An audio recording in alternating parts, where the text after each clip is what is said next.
महात्मा गांधी ने कहा था कि भारत की आत्मा गांवों में बसती है और उनकी नज़र में भारत के गांव विकसित और आत्मनिर्भर गांव थे और उन्होंने भारत की उन्नति का द्वार भारत के गांवों से जोड़ा था। नमस्कार दोस्तों, दृष्टि आईएएस के एडिटोरियल एनालिसिस श्रृंखला में आप सभी का स्वागत है। मेरा नाम ऋतु है और आज की चर्चा का विषय है स्वच्छ भारत अभियान ग्रामीण और आज का शीर्षक है क्या भारत के गांव वाकई स्वच्छ हैं, और इसका हम एक उदाहरण एडिटोरियल के माध्यम से डिस्कस करेंगे। और एडिटोरियल का शीर्षक है a critical view of the sanitation miracle in rural India. और यह एडिटोरियल है जो द हिंदू से लिया गया है, जिसके लेखक हैं इंद्रनील डे। इंद्रनील डे एक प्रोफेसर हैं जिन्होंने अपने विचार रखे हैं और उन्होंने कुछ आंकड़ों के माध्यम से अपने विचारों की पुष्टि की है। तो आइए हम आते हैं रूपरेखा की ओर।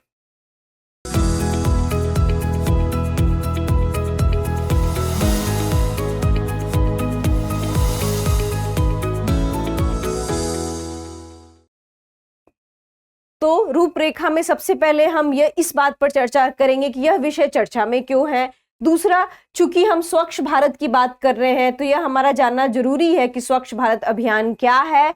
फिर हम डेटा और व्यवहार की बात करेंगे, जो स्वच्छ भारत मिशन से रिलेटेड जो भी आंकड़े हैं और वह हमारे व्यवहार में कैसे शामिल हुए हम उस पर बात करेंगे। फिर घर का आकार और सामाजिक मानदंड पर भी बात करेंगे कि घर के आकार और सामाजिक मानदंड कैसे स्वच्छता को प्रभावित करते हैं। फिर हम तालमेल का अभाव पर बात करेंगे कि भारत सरकार ने बहुत सारी योजनाएं तो लाई हैं, लेकिन उन सारी योजनाओं में तालमेल का अभाव के कारण हम भारत की जो भी स्वच्छता के टारगेट है उसको हम समय पर अचीव नहीं कर पा रहे हैं। इस पर भी हम डिस्कशन करेंगे और अंत में हम एक प्रश्न को डिस्कस करेंगे।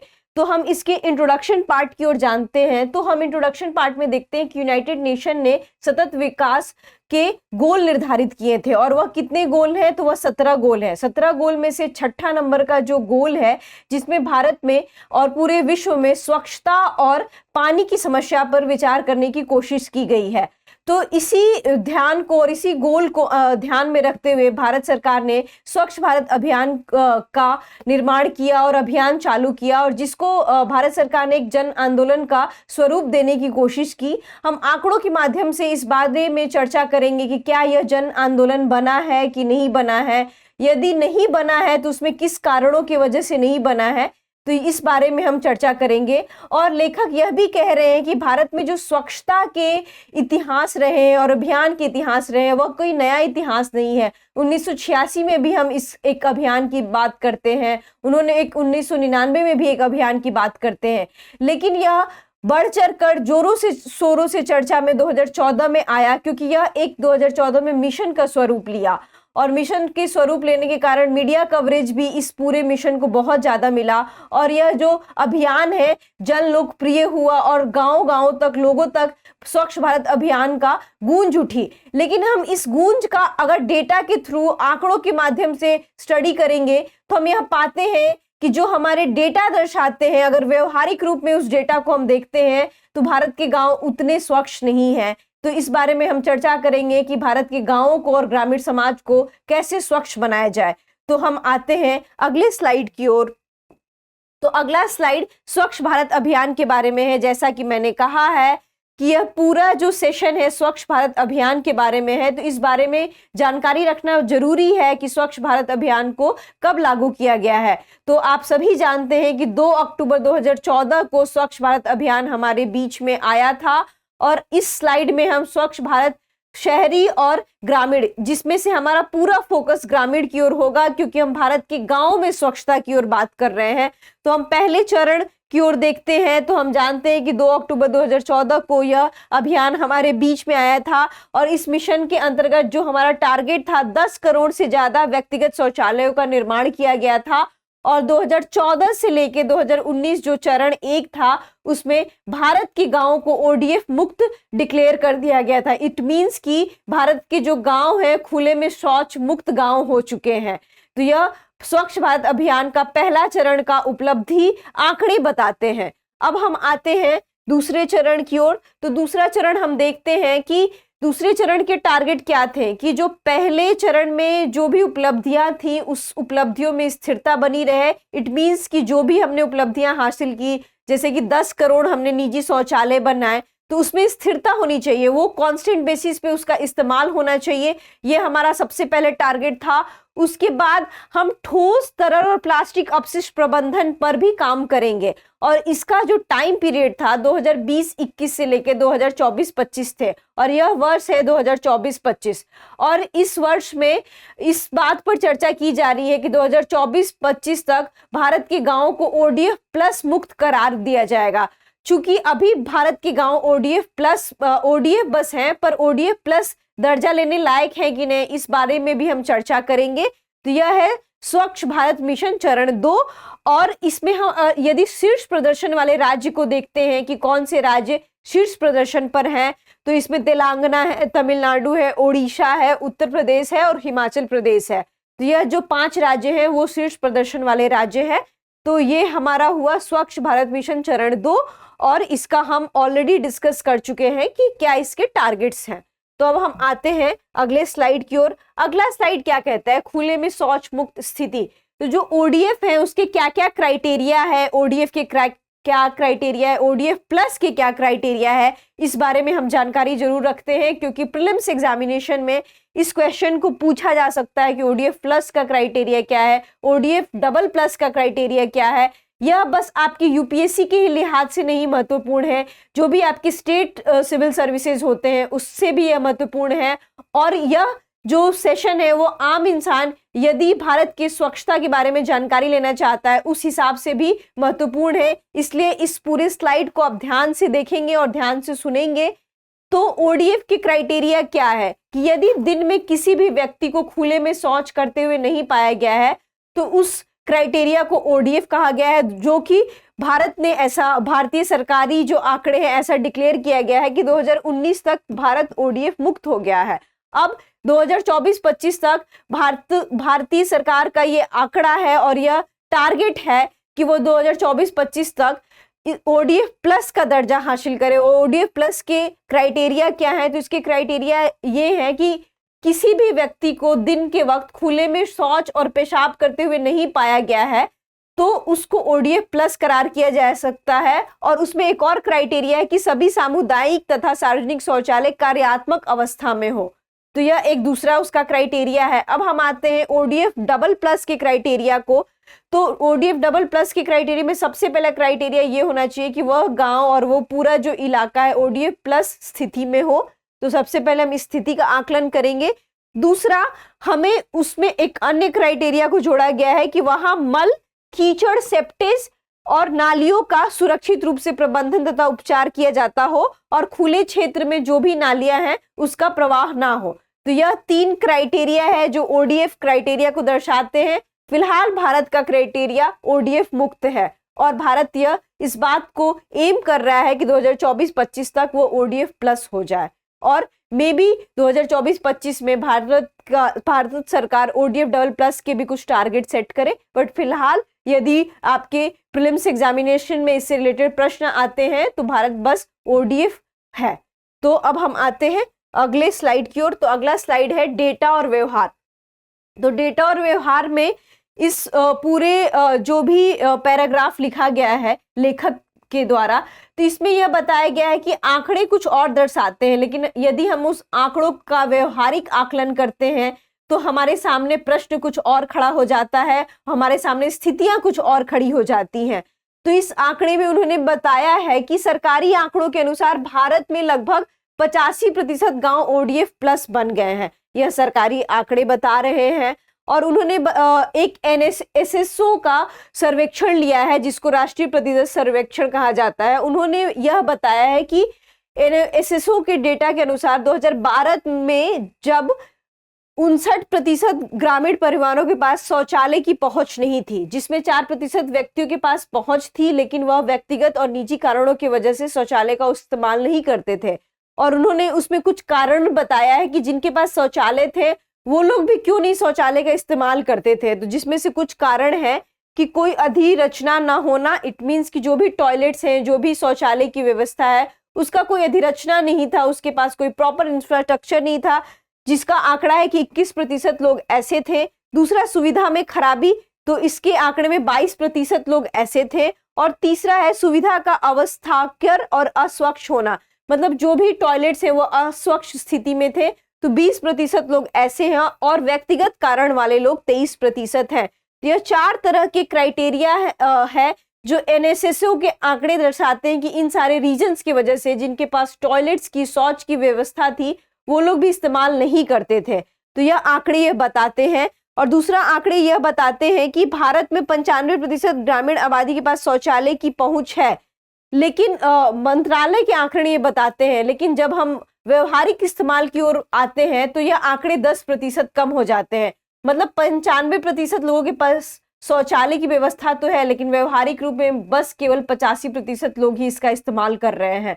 तो ये पूरे पैराग्राफ में इस चीज को दर्शाया गया है कि कैसे आंकड़े हम दिखाते तो है कि 95% लोगों के पास शौचालय है, लेकिन सरकार को इस बात पर भी ध्यान देने की जरूरत है कि शौचालय तो है, लेकिन वो व्यवहारिक रूप से कितनी कार्यात्मक स्थिति में है, अस्वच्छ कितने हैं, स्वच्छ कितने हैं, लोगों के व्यवहार में शौचालय में शौच करने की स्थिति उत्पन्न हुई है कि नहीं हुई है। यदि यहाँ पर 23% लोग इस बात को दर्शा रहे हैं कि वो व्यक्तिगत कारणों के वजह से शौचालय का इस्तेमाल नहीं करते हैं, तो वो कौन से व्यक्तिगत कारण है। और यह व्यक्तिगत कारण यदि मानसिक स्थिति के ऊपर है कि उनको शौचालय में शौच करना अच्छा नहीं लगता है, या उनके व्यवहार का वो पार्ट हो चुका है कि वह किसी प्रकार का अनहाइजेनिक प्रैक्टिस है, तो इस तरीके की मेंटालिटी को सरकार को दूर करने की जरूरत है और इस पे सामूहिक अभियान चलाने की जरूरत है।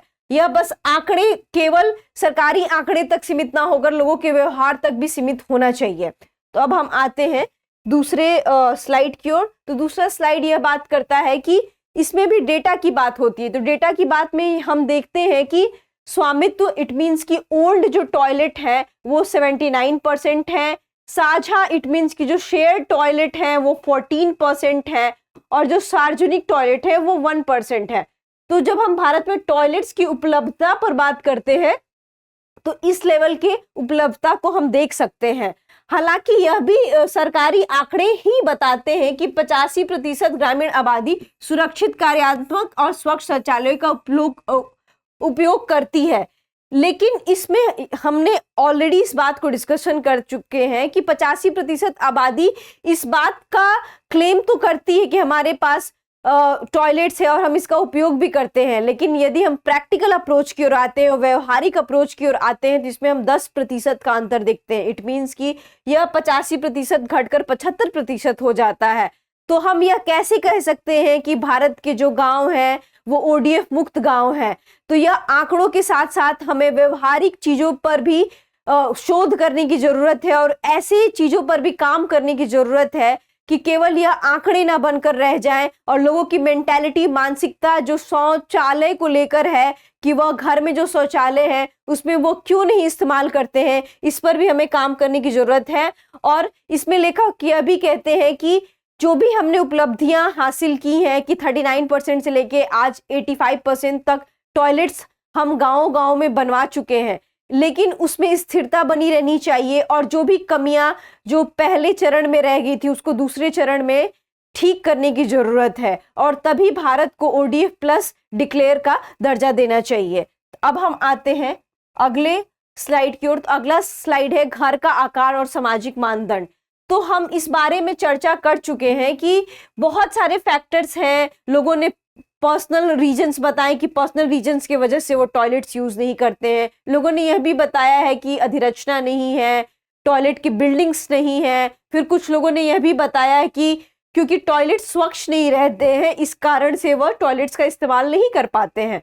इसमें से लेखक ने 2 क्राइटेरिया और भी बताया है, जिसमें पहला क्राइटेरिया है कि सामाजिक मानदंड और दूसरा घर का आकार। तो घर के आकार भी जो हमारा टॉयलेट्स यूज करने का जो व्यवहार है उस पे डिपेंड करता है। तो इसमें लेखक ने इस बात को जिक्र किया है और इस बात का एक एनालिसिस निकाला है कि हमारे जो अर्थमिति बताते हैं कि आर्थिक स्थिति और शिक्षा के अलावा शौचालय का उपयोग घर के आकार पर भी निर्भर करता है।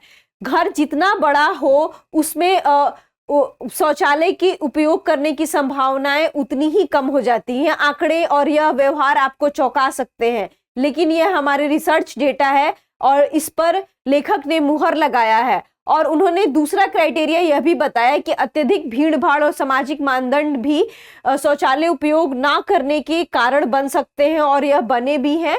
और तीसरा यह भी है कि जो सामाजिक मानदंड है और पानी की पहुंच, मतलब शौचालय तो घर में है लेकिन पानी की पहुंच नहीं है, जिस कारणवश बहुत सारे लोग शौचालय का इस्तेमाल नहीं करते हैं। और चौथा यह है कि हम यह टेंडेंसी देखें कि दूर दराज गाँव में जो रिमोट विलेजेस हैं वहां पर लोग शौचालय का इस्तेमाल अधिकतर कर रहे हैं। यदि वहां पर पानी की पहुंच है तो वहां पे लोग परस्पर शौचालय का इस्तेमाल कर रहे हैं। तो इस तरीके के एनालिसिस जो लेखक ने इस पूरे एडिटोरियल में दर्शाया है कि क्या क्या और भी मानदंड हो सकते हैं। और उन्होंने यह भी बताया है कि जल जीवन जो मिशन है उसमें ये बताया तो गया है कि हर घर को पानी की सुविधा उपलब्ध कराई जाएगी। यदि हर घर को पानी की सुविधा उपलब्ध कराई जा रही है तो उसमें सारे शौचालयों तक पानी की सुविधा उपलब्ध क्यों नहीं है। तो इस तरीके से हम यह देख सकते हैं कि तालमेल का अभाव है, जिस बारे में भी लेखक ने चर्चा की है।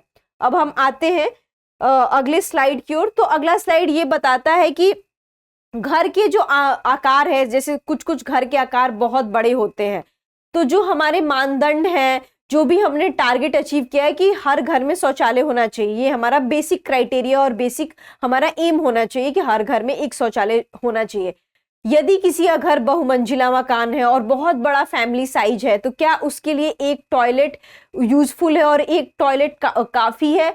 तो लेखक के अनुसार ऐसा बोला जा रहा है कि जो हमारे नेक्स्ट टारगेट है उसमें हम इस टारगेट को जरूर रखेंगे कि अगर घर के साइज बड़े हैं और फैमिली साइज बड़ा है तो एक से अधिक टॉयलेट होने की व्यवस्था होनी चाहिए और सारे टॉयलेट्स तक पानी की पहुंच होनी चाहिए। दूसरे पैराग्राफ में, इस पूरे पैराग्राफ में लेखक ने backward caste and forward caste के टॉयलेट्स उपयोग और जो भी शौच के उपयोग की व्यवहारिक नीतियां हैं उस पर उन्होंने चर्चा किया है। उन्होंने कहा है कि यदि हम टॉयलेट्स उपयोग करने की बात करते हैं और उसके फैसिलिटीज की बात करते हैं तो हम देखते हैं कि जो भी अपर कास्ट, इट मीन्स कि जो उच्च कास्ट के व्यक्ति हैं, उच्च कास्ट के जो परिवार हैं और विलेजेस हैं, वहां पे टॉयलेट्स की सुविधाएं ज्यादा है।